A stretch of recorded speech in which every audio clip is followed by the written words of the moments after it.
आराध्य देव के श्री चरणों में सत सत नमन। मैं अभिनंदन गादिया सूरत से जैन हिंदी ऑडियो बुक में आपका स्वागत करता हूं। अगर आप इस चैनल पर नए हैं तो इसे सब्सक्राइब कर दीजिए और बेल आइकन प्रेस कर दीजिए, जिससे चैनल के नोटिफिकेशन आपको रेगुलर मिलते रहें।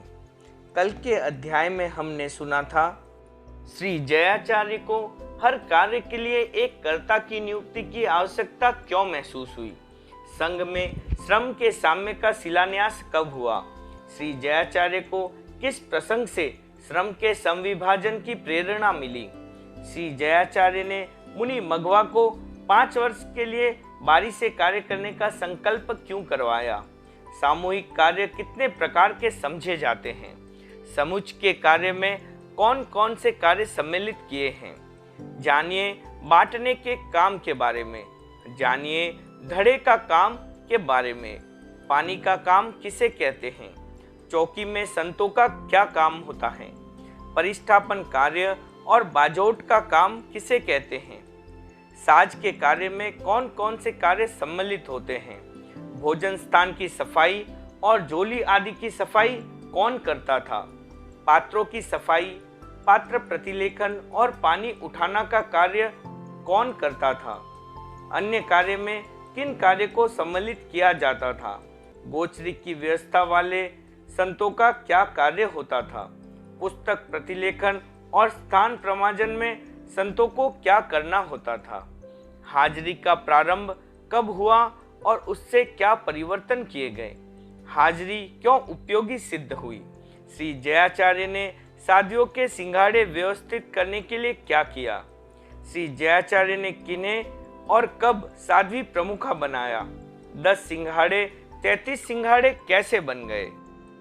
अब आगे तेरापन का इतिहास, शासन गौरव मुनि बुद्धमल जी, प्रकाशक जैन श्वेतांबर तेरापंथी महासभा, पंचम परिच्छेद श्री जयाचार्य, 7वां पंच व्यवस्था, मनोनयन, शासन व्यवस्था से न्याय व्यवस्था को पृथक करने की बात धर्म संघों में शायद ही कहीं सोची गई हो।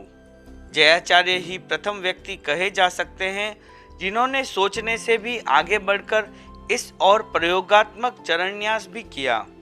आचार्य पद पर आसीन होने के तत्काल पश्चात उन्होंने तेरापन की संघ व्यवस्था में जो अनेक नए प्रयोग प्रारंभ किए थे, उन्हीं में एक पंच व्यवस्था भी था। उसमें मुनि छोक जी, मुनि हरखचंद जी आदि संघ के आगमज्ञ तथा प्रतिष्ठित 5 साधु मनोनीत किए गए। उन्हें अधिकार दिया गया कि छदस्थता के कारण साधुचर्या में स्खलना करने वाला कोई भी साधु प्रायश्चितकामी होकर जब उनसे प्रायश्चित की मांग करे अथवा किसी के चर्या दोष की कोई शिकायत आए, तब वे सम्मिलित होकर पूछताछ करे और फिर परस्पर विचार विमर्श के पश्चात दोषी व्यक्ति को यथायोग्य प्रायश्चित देकर विशुद्ध बनाए। संभावित समय, पंच व्यवस्था का प्रारंभ काल तथा प्रारंभ स्थान कहीं उल्लिखित नहीं मिलता, फिर भी कहा जा सकता है कि वह कम से कम संवत 1911 वैशाख शुक्ला दशमी से कुछ काल पूर्व तो अवश्य ही प्रारंभ हो चुकी थी, क्योंकि उक्त तिथि से पूर्व तो मुनि मघवा को सरपंच भी बनाया जा चुका था। टोंका में संवत 1911 वैशाख शुक्ला दशमी की शिक्षाओं में लिखा है, करड़ा वचन रो तथा खूंचणो, कतूहल उतरती बात रो तथा अजरणादिक और ही बात रो, 4-5 साधु तथा सिरपंच मंडलिया विचारी देवे ते लेना, मन बिगाड़नो नहीं। टोके की उक्त शिक्षा से पूर्व मुनि मघवा को सरपंच बना दिया गया था, तभी वहाँ ये उल्लेख किया गया है, उन्हें खाचरोद में सरपंच बनाया गया था। एक घटना एक प्रभाव। पंच व्यवस्था आगे कब तक चली, इसका भी कहीं कोई उल्लेख उपलब्ध नहीं है। संभव है मुनि कालू जी को दिया गया प्रायश्चित ही पंचों द्वारा निर्धारित किया गया अंतिम प्रायश्चित रहा हो। मुनि कालू जी की घटना इस प्रकार है। संवत 1911 के ग्रीष्म काल में जयाचार्य मालव में भ्रमण करते हुए खाचरोद पधारे। वहाँ बाल मुनि कालू जी द्वारा कोई स्खलना हो गई। पंचों के पास शिकायत पहुंची तो उन्होंने मुनि कालू जी को बुलाकर पूरी पूछताछ की और फिर प्रायश्चित निश्चित किया। मुनि कालू जी ने उसे बहुत अधिक बतलाया और ग्रहण करने से इनकार कर दिया। अंततः सारी स्थिति जयाचार्य के सम्मुख रखी गई। जयाचार्य के सामने एक नई समस्या खड़ी हो गई। एक और पंचों का निर्णय था तो दूसरी ओर बाल मुनि का अस्वीकार। प्रथम को अमान्य करने का तात्पर्य होता है पंचों तथा साथ ही अपने द्वारा स्थापित व्यवस्था की अवज्ञा, तथा द्वितीय को अमान्य करने का अर्थ होता है वह प्रायश्चित न होकर मात्र दंड ही रह जाए। दंड और प्रायश्चित में यही तो अंतर है कि एक बलात् थोपा जाता है और दूसरा आत्मशुद्धि के लिए स्वीकार किया जाता है।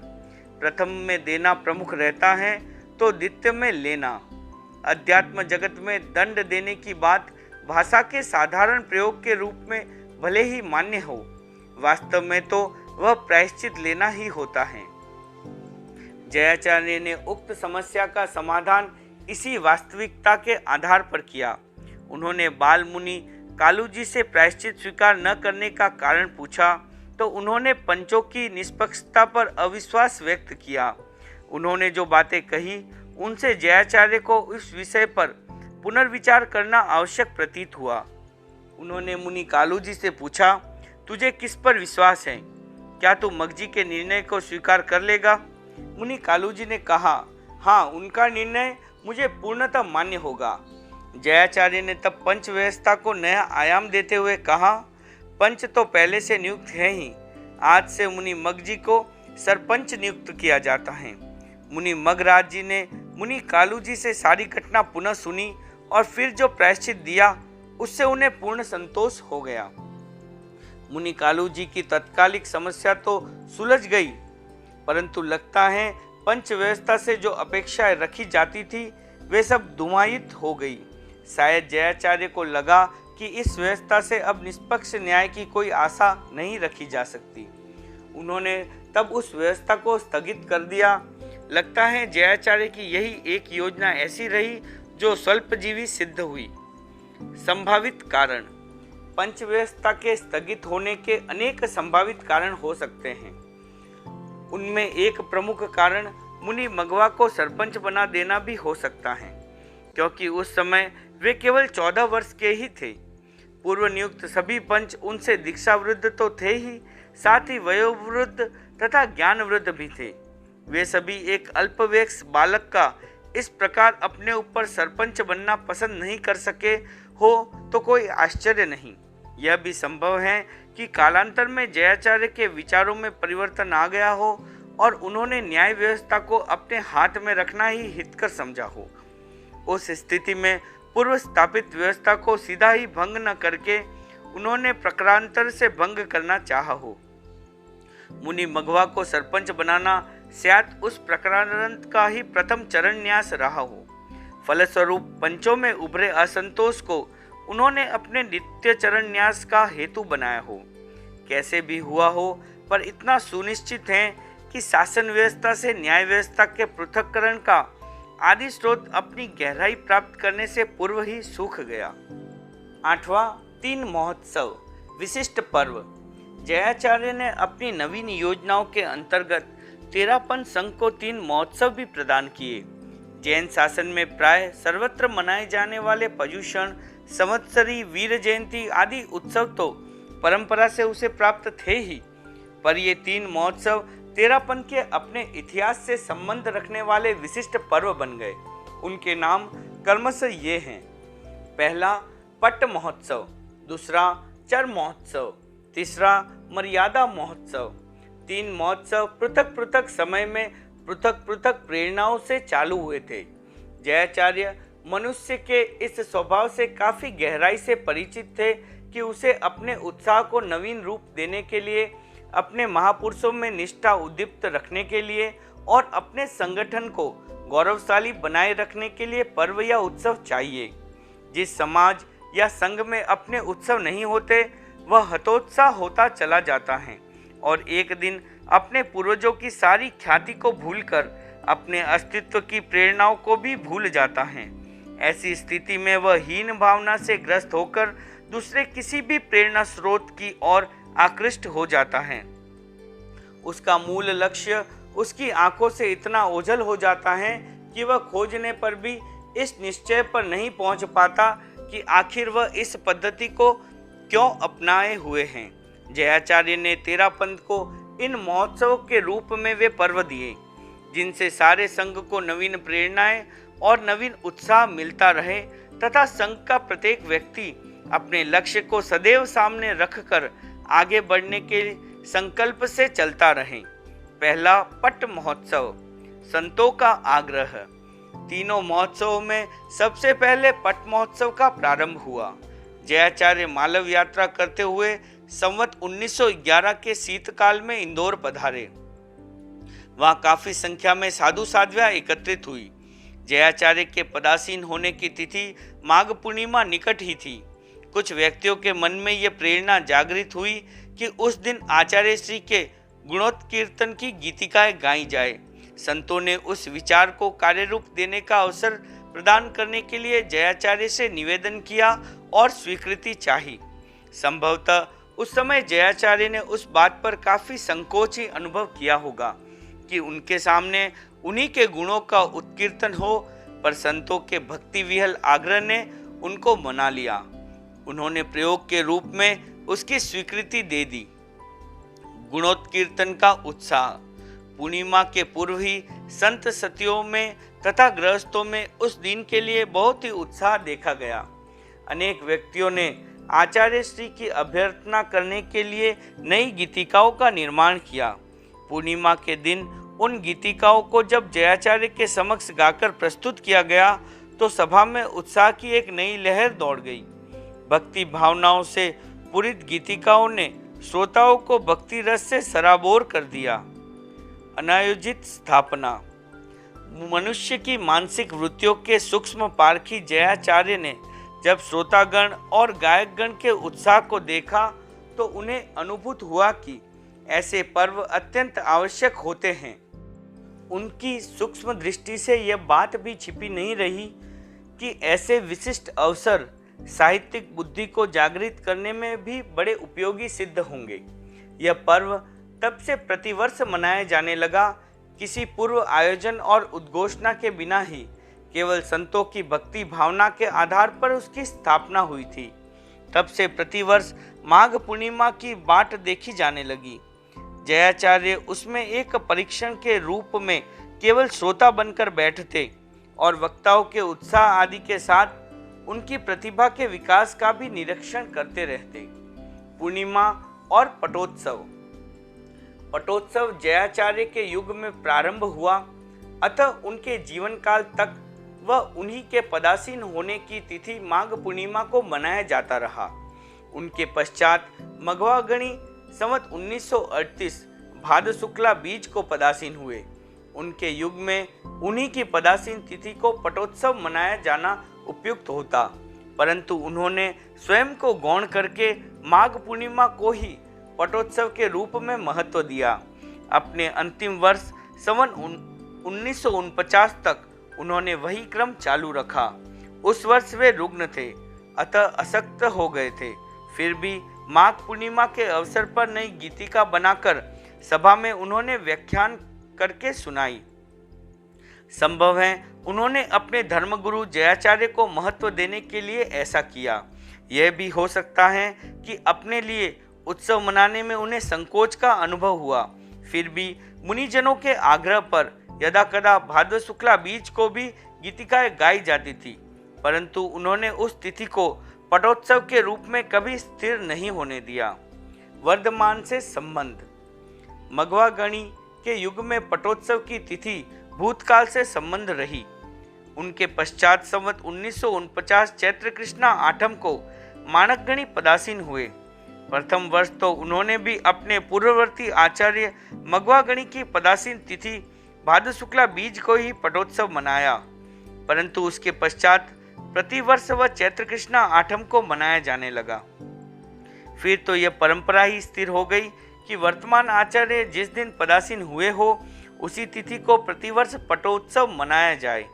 इस क्रम के पश्चात पटोत्सव की कोई एक तिथि तो निर्णीत नहीं रह पाई, परंतु वह वर्तमान से संबंध हो जाने के कारण एक नए उल्लास का स्रोत बन गया। सम्मिलित पटोत्सव। जयाचार्य के समय में सभी पूर्वाचार्य का एक सम्मिलित पटोत्सव मनाने का क्रम भी संवत 1921 से प्रारंभ हुआ था। उसके लिए माघ शुक्ला सप्तमी का दिन निश्चित किया गया।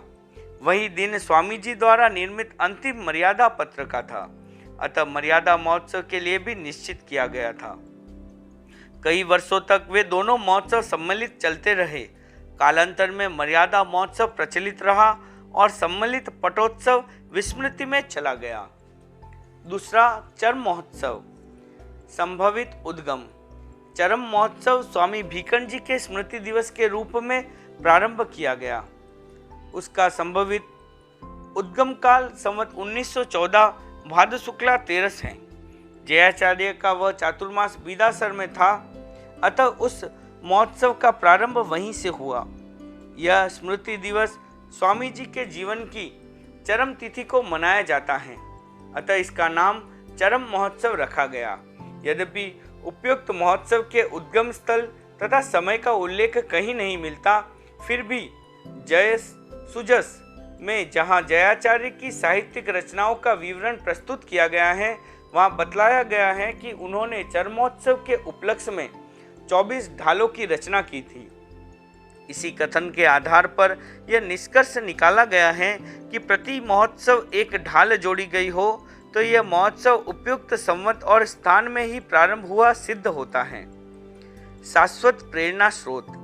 जयाचार्य ने चरम महोत्सव का प्रारंभ करके वस्तुतः स्वामी जी के प्रति अपनी अगाध श्रद्धा का द्योतन किया। वे चाहते थे कि स्वामी जी के जीवन से प्रत्येक साधु प्रतिवर्ष नया संबल ग्रहण करे और अपने प्रथम पुरुष को कृतज्ञता भरी श्रद्धांजलि अर्पित करे। वे जानते थे कि यह स्मृति दिवस सारे संघ को कष्ट सहिष्णुता और सत्य प्रेरणा का पाठ पढ़ाता रहेगा। समाज की अभिवृद्धि और उन्नति के लिए ये दोनों ही तत्व अत्यंत अपेक्षणीय होते हैं। स्वामी जी का सारा जीवन इन दो आधारभूत स्तंभों पर ही टिका हुआ था। सुखशीलता और सत्य प्राणामुक्ता आ जाने के पश्चात किसी भी संघ की अभिवृद्धि हास में परिणित होने लगती है। जयाचार्य अपने संघ को उससे सदा के लिए बचाना चाहते थे, अतः स्वामी जी के जीवन स्मृति को उन्होंने शाश्वत प्रेरणा स्रोत के रूप में स्थापित किया। तेरापंथ को चरम महोत्सव के द्वारा जो प्रेरणाएं प्राप्त होती रही हैं, निश्चित ही वे उसे प्रगति के पथ पर आगे बढ़ाती रही हैं। तीसरा, मर्यादा महोत्सव। मर्यादाओं का पर्व। मर्यादा महोत्सव तेरापंथ का सबसे बड़ा महोत्सव है। इस पर्व को तेरापंथ की संघीय एकता को उज्जीवित रखने का मूल कहा जा सकता है। अपने प्रारंभ काल के साधारण रूप से बढ़ता हुआ ये पर्व आज यहाँ की प्राय समस्त संवैधानिक, सांस्कृतिक और शैक्षणिक प्रवृत्तियों का प्रेरणा केंद्र बन गया है। यह तेरापंथ की प्रत्येक प्रगति का एक महान साक्षी ही नहीं किंतु सृष्टा भी है। मर्यादा महोत्सव का नाम आज के युग में कुछ विचित्र सा लग सकता है, क्योंकि चारों ओर के वातावरण में मर्यादाओं के विघटन की आवाज ही अधिक सुनाई दे रही है। मर्यादा निर्माण की कहीं से कोई क्षीण आवाज उठती भी है तो वह वहीं दबकर रह जाती है। ऐसी स्थिति में यदि कहीं मर्यादा को ही लक्ष्य बनाकर कोई पर्व मनाया जाता है तो वह अपने आप में एक महत्वपूर्ण बात ही कही जानी चाहिए। किसी भी धर्म संघ, समाज या राष्ट्र में अपने संविधान के उपलक्ष्य में शायद ही कहीं कोई पर्व मनाया जाता है। तेरापंथी एक ऐसा संगठन है जो अपनी मर्यादाओं को इतने गौरवपूर्ण दृष्टिकोण से देखता है और उसके लिए एक पर्व मनाता है। नामकरण का आधार। स्वामी भीखंड जी ने तेरापंथ के लिए लिखित रूप में सर्वप्रथम संवत 1832 मार्गशीर्ष कृष्णा 7वीं को मर्यादाएं बनाई। वह दिन वस्तुतः उसके संविधान का प्रथम दिन बन गया। उसके पश्चात भी धीरे धीरे आवश्यकता अनुसार अनेक मर्यादाएं बनती रही। स्वामी जी द्वारा निर्मित अंतिम मर्यादा संवत 1859 माघ शुक्ला सप्तमी की है, अतः उसी दिन को संविधान की पूर्ति का दिन समझना चाहिए। स्वामी जी ने धर्म संघ की एकता और पवित्रता बनाए रखने के लिए कर्तव्य और अकर्तव्य के विषय में जो विधि निषेध की सीमा स्थापित की, उसे उन्होंने मर्यादा नाम से अभिहित किया। जयाचार्य ने उसी अर्थ गौरवपूर्ण शब्द के आधार पर इस पर्व को मर्यादा महोत्सव नामकरण किया। उसके लिए उन्होंने माघ शुक्ला सप्तमी का ही दिन चुना, क्योंकि वही संविधान की संपन्नता का दिन था। माघ महीने में मनाए जाने के कारण उसका दूसरा नाम माघ महोत्सव भी प्रचलित है। बालोतरा में मर्यादा महोत्सव का प्रारंभ संवत 1921 माघ शुक्ला सप्तमी को बालोतरा में हुआ। उस समय जयाचार्य के अंतःकरण में संभवतः स्वामी जी की मर्यादाओं के उपलक्ष्य में प्रतिवर्ष महोत्सव मनाने की कल्पना परिपाक पा रही थी कि वहां उसके व्यक्त होने के लिए एक उपयुक्त वातावरण भी बन गया। वे संवत 1921 के शीतकाल में बालोतरा पधारे। कुछ दिन वहां विराज कर पचपदरा पधारने का निश्चय किया। माघ पूर्णिमा का पट महोत्सव वहां मनाना घोषित हो चुका था। बालोतरा निवासियों की इच्छा अपने यहाँ पट महोत्सव कराने की थी। वह उग्र हुई तो आग्रह बनकर सामने आई। जयाचार्य के सामने एक समस्या हो गई कि उनको किस प्रकार से समझाया जाए। अंततः बालोतरा वासियों की भक्ति ने जयाचार्य के मन पर विजय पाई। उन्होंने माघ पूर्णिमा के पट महोत्सव को तो पचपदरा में करने का ही निश्चय रखा, परंतु उसके स्थान पर बालोतरा में तेरापंथ की मर्यादाओं तथा सब पूर्वाचार्यों के पट महोत्सव के प्रतीक स्वरूप सम्मिलित रूप से एक महोत्सव मनाने की घोषणा कर दी। वह मर्यादा महोत्सव के विधिवत प्रारंभ की घोषणा कही जा सकती है। पहले भी बालोतरा में मनाए गए मर्यादा महोत्सव से पूर्व भी माघ महीने में साधु साध्वियाँ एकत्रित हुआ करती थी। जयाचार्य उन्हें शिक्षाएं भी दिया करते थे। गुणोत्कीर्तन रूप में विविध गीतिकाएं भी गाई जाती थी। यहाँ तक कि माघ पूर्णिमा को मनाए जाने वाले जयाचार्य के पटोत्सव को भी मर्यादा महोत्सव कह दिया जाता था। इससे इतना तो स्पष्ट ध्वनित हो ही जाता है कि सप्तमी तिथि का निर्धारण होने से पूर्व भी मर्यादा महोत्सव की भावना और नाम जनमानस में उतर चुका था। मर्यादा पुरुष स्वामी जी तथा व्यवस्था पुरुष जयाचार्य के विषय में कोई भी कार्यक्रम क्यों न हो, मर्यादा की बात वहाँ सर्वाधिक मुखर रहा करती थी। यह स्वाभाविक भी था। इसलिए पट महोत्सव और मर्यादा महोत्सव ये दोनों नाम उस समय एकार्थ की तरह चलते थे। अपनी सुविधा एवं आवश्यकता के अनुसार किसी भी एक शब्द का प्रयोग किया जाता रहा था। संवत 1920 से माघ मास में जयाचार्य कसुम्बी पधारे। कई दिन विराजने के पश्चात वहां से माघ शुक्ला 13 को लाडनू पधार गए। तीसरे दिन माघ पूर्णिमा को वहां पट महोत्सव मनाया गया। उस अवसर पर मुनि जीवराज जी द्वारा गाई गई गीतिका का अग्रोक्त अंतिम पद दोनों शब्दों के यथारुचि प्रयोग की मान्यता का साक्षी है। संवत 19 वर्ष बीसा के माह महीने मर्यादा महोत्सव श्री पूज लाडनू थट लहीने जी आनंद गहीने कहे जीव ऋषि कर जोड़ हजूर हाजर रहीने। प्रथम महोत्सव बालोतरा से पहले जो मर्यादा महोत्सव मनाए गए थे वे प्रायोगिक ही थे। विधिवत तथा निर्णित घोषणा के अनुसार एक परंपरा डालने की दृष्टि से तो बालोतरा का मर्यादा महोत्सव ही मनाया गया था, अतः प्रथम महोत्सव वही गिना जाता है। इस महत्वपूर्ण पर्व की स्थापना में जयाचार्य की दूरदर्शिता दृष्टि को तो मूल श्रेय प्राप्त है ही, पर साथ ही बालोतरा निवासी श्रावकों का आग्रह भी उसमें कारणभूत बना था। अतः कुछ उनका भी श्रेयोभाग मान लेना अनुचित नहीं होगा। उस प्रथम मर्यादा महोत्सव के अवसर पर आसपास के गांवों से बहुत लोग आए थे। सहस्त्रों की संख्या में उपस्थित जनता में बड़े उल्लासपूर्ण वातावरण में उसकी संपन्नता हुई।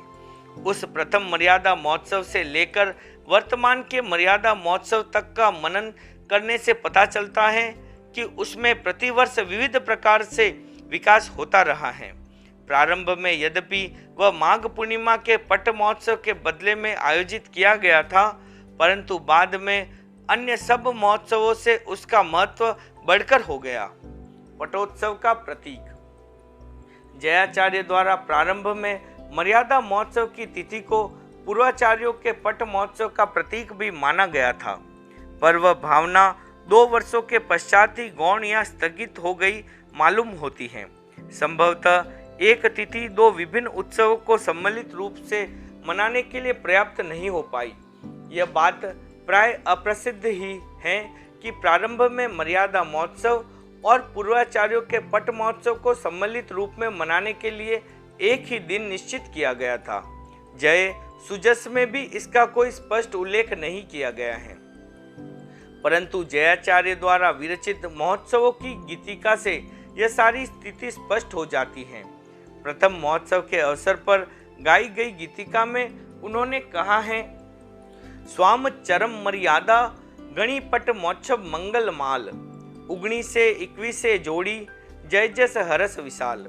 प्रथम वर्ष की ढाल में उन्होंने केवल ये संकेत मात्र ही किया है कि स्वामी जी की चरम मर्यादा और आचार्यों के पट महोत्सव के रूप में यह मंगल दिन मनाया गया, पर इससे अगले वर्ष की ढाल में जहां वे यह खुलासा करते हैं कि मर्यादा महोत्सव और गणपति महोत्सव के लिए माघ महीने और सप्तमी तिथि को ही क्यों चुना गया, वहां एकदम स्पष्ट हो जाता है कि दोनों महोत्सव सम्मिलित रूप से ही चालू किए गए थे। वे कहते हैं, इम गुण सट्ठे माँ सुद सप्तमी बांधी ए मर्याद, अष्टादश साठे भादरवे अनसन भाव समाद, संवत 1878 महाबदी आठम ताय, भारी माल अनसन भलो ए दित्य पाठ सुखदाय। 19 से 8 समय महाबदी 14 सार, ऋषि राय परलोक पधारिया ए तित्य पाठ गुणधार। तास पसाए संपदा जय जस करण सुपाए, ते सगला गणपति तना पट महोत्सव सुखदाय। पाटानु पाट परवरा रहिवो इक गुरु आण, गुण सट्ठे माँ सुद सप्तमी वले विविध मर्याद पिछाण। तिन कारण मंगलिके उत्तम दिवस उदार, मर्यादा ने गणिपट तणो महोत्सव मंगलाचार। उपयुक्त पदों का मनन करने पर जाना जा सकता है कि उस समय तक के सभी पूर्वाचार्यों का माघ मास में कोई न कोई संबंध रहा था। स्वामी जी ने उसमें अंतिम मर्यादा का निर्माण किया। आचार्य भारमल जी उसी महीने में दिवंगत हुए। ऋषि राय का पटारोहण और देहावसान दोनों उसी महीने में हुए। इस प्रकार सभी पूर्वाचार्यों से संबंध होने के कारण उसे उन सबके पटोत्सव का प्रतीक बनाया जाना उपयुक्त ही था। सप्तमी तिथि का चुनाव मर्यादाओं की परिपूर्णता के उपलक्ष्य में किया गया। जयाचार्य कहते हैं कि यह दिन तेरापंथ के लिए उत्तम और मंगलमय है, इसलिए इसे मर्यादा महोत्सव और पट महोत्सव के लिए चुना गया है। सारना वारना। मर्यादा महोत्सव के अवसर पर प्राय समस्त साधु साध्वीगण एकत्रित हो जाते हैं। वार्धक्य, रोग या अन्य किसी कारण से अपवाद स्वरूप ही कुछ सिंघाड़े अवशिष्ट रहते हैं। महोत्सव के लिए प्रतिवर्ष कोई एक स्थान आचार्य द्वारा घोषित कर दिया जाता है। सभी सिंघाड़े चातुर्मास की समाप्ति पर उसी दिशा में विहार कर देते हैं। प्राय मार्गशीर्ष का महीना उनके आने का और फाल्गुन का महीना जाने का रहता है। पौष और माघ ये 2 महीने आचार्य श्री की सेवा में रहकर विविध अनुभव अर्जित करने के होते हैं। इस अवसर पर आचार्य श्री स्वयं यथाक्रम से प्रत्येक सिंघाड़े को अपने पास बुलाते हैं और संघ की समुचित सारना वारना के लिए शेषकाल तथा चातुर्मास में किए गए कार्यों का विवरण पूछते हैं। पठन पाठन और लेखन आदि की प्रगति से भी अवगत होते हैं। पारस्परिक व्यवहार, मर्यादा पालन और आचार विचार संबंधी परीक्षा विशेष रूप से की जाती है। संघ को निर्दोष रखने के लिए यह सब पूछताछ अत्यंत आवश्यक होती है। जिन व्यक्तियों में खामियां पाई जाती हैं उन्हें यथानुरूप प्रायश्चित देकर विशुद्ध किया जाता है और अपने क्षेत्र में विशेष उपकार करने वालों को सम्मान देकर उत्साह बढ़ाया जाता है। विचार मंथन। मर्यादा महोत्सव के दिनों में अनेक बार आचार्य श्री की शिक्षाओं का कार्यक्रम रहता। सब साधु साध्वियों की उपस्थिति में वे आचार विचार की पवित्रता, मर्यादाओं के पालन में दृढ़ता तथा अन्य किसी सामायिक विषय पर प्रकाश डालते और आवश्यक प्रेरणाएं देते। उसके अतिरिक्त कभी कभी साहित्यिक या शास्त्रीय विषय पर विद्वान संतों के भाषण होते। कवि गोष्ठी, विचार गोष्ठी, प्रश्नोत्तर, समस्या पूर्ति, निबंध प्रतियोगिता आदि के कार्यक्रम भी रखे जाते हैं। आचार्य श्री के द्वारा समय समय पर आंतरिक गोष्ठियां भी बुलाई जाती हैं। उनमें संघ की उन्नति के लिए नए आयामों, संघ के सम्मुख उपस्थित समस्याओं के समाधानों और मर्यादाओं तथा व्यवस्थाओं के नवोन्मेष के विषय में विचार मंथन चलता है। विश्वसनीयता की शपथ। महोत्सव की तिथि के आसपास ही किसी एक दिन बड़ी हाजिरी होती है। उसमें तेरापंथ की नियमावली को आचार्य श्री व्याख्या करके सुनाते हैं। उसके पश्चात साधु साध्वी वर्ग दीक्षा क्रम से पंक्तिबद्ध खड़ा होता है और फिर संवेद स्वर से संघ के प्रति विश्वसनीयता की शपथ को दोहराता है। उस कार्यक्रम में जनता को जहां नियमावली सुनने का आकर्षण होता है, वहां साधु साध्वियों की लंबी पंक्ति तथा शपथ ग्रहण का दृश्य देखने का भी अपना एक आकर्षण होता है। सप्तमी के दिन मर्यादा महोत्सव का मुख्य दिन सप्तमी का होता है। उस दिन मध्याह्न में चारों तीर्थ बड़े उल्लासमय वातावरण में एकत्रित होते हैं। आचार्य श्री उच्च पट्ट पर विराजमान होते हैं और नमोकार मंत्र का मेघ मंत्र स्वर में उच्चारण करते हुए कार्यक्रम का प्रारंभ करते हैं। उसके पश्चात संघ, आचार्य तथा मर्यादाओं के विषय में प्रकाश डालने वाली और भक्ति की अभिव्यक्ति करने वाली कविताओं तथा गीतिकाओं का क्रम प्रारंभ हो जाता है। कुछ चुने हुए विषयों पर चुने हुए व्यक्तियों के भाषण भी होते हैं। आचार्य श्री उस अवसर के लिए निमित्त अपनी नवीन गीतिका गाकर सुनाते हैं तथा अपने भाषण में तेरापंथ की शासन प्रणाली का जनता को दीर्घदर्शन कराते हैं। उसी के अंतर्गत स्वामी भीखंड जी के हाथ से लिखा हुआ अंतिम मर्यादा पत्र, जिसके आधार पर मर्यादा महोत्सव मनाया जाना चालू हुआ, जनता को दिखाया जाता है तथा उस पर लिखी हुई मर्यादाओं को पढ़कर सुनाया जाता है। चातुर्मासों की घोषणा।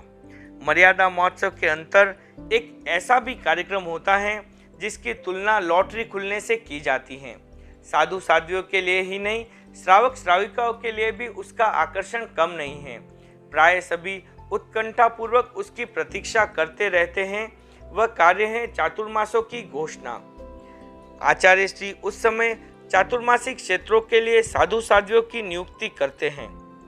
वे जिस अग्रणी साधु तथा साध्वी का नामोच्चारण करते हैं, वह व्यक्ति तत्काल अपने स्थान पर खड़ा हो जाता है और करबद्ध उनके आदेश की प्रतीक्षा करता है।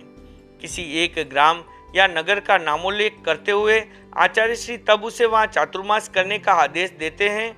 वह व्यक्ति उस आदेश को शिरोधार्य करता हुआ वहीं से उन्हें वंदन करता है। उस अवसर पर सहस्त्रों की संख्या में दूर दूर से आए हुए लोग उपस्थित होते हैं। जब वे अपने ग्राम में चातुर्मास की घोषणा सुनते हैं, तब बड़े उल्लासित भाव से जयनाद करते हैं।